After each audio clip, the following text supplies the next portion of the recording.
When I'm talking about legal custody, when we give joint legal custody to the type of clients I'm working with, then you're basically saying, I know that you fled your abuser, but now we're going to pin you under your abuser's control. Because every time you say our child needs a therapist, the abuser's going to say, no, they don't. And because I say no, the answer is no, because both parents have to agree.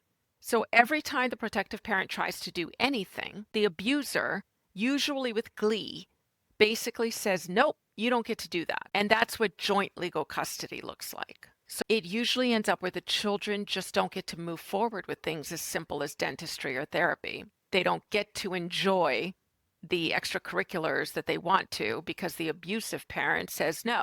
And so that's deeply problematic. Of As you can course. see, I'm not a fan of the 50-50 philosophy because I think it's as simple as what are these kids used to? Obviously, if you have an abuser, they're going to say, well, that's not true. I was the primary, parent.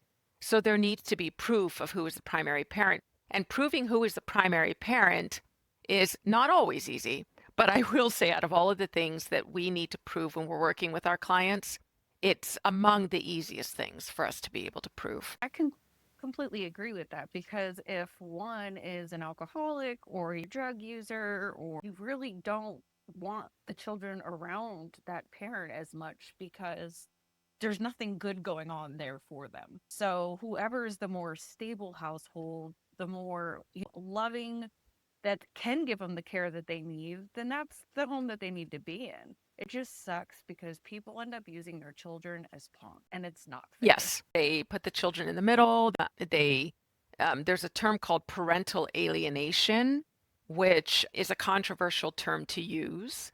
And that's when one parent sensibly turns the children against the other parent, right? I'm going to use the term parental alienation largely simply because that's the term that the court is still using at this point. So if we're talking about family court, let's use the terms they're using, no matter how we might feel about them, just for the point of this discussion. And the problem with alienation is exactly what you're saying. The children then also become weaponized against the other parent. And I do want to say, when you're talking, I want to be clear that I'm definitely talking about abusive personalities.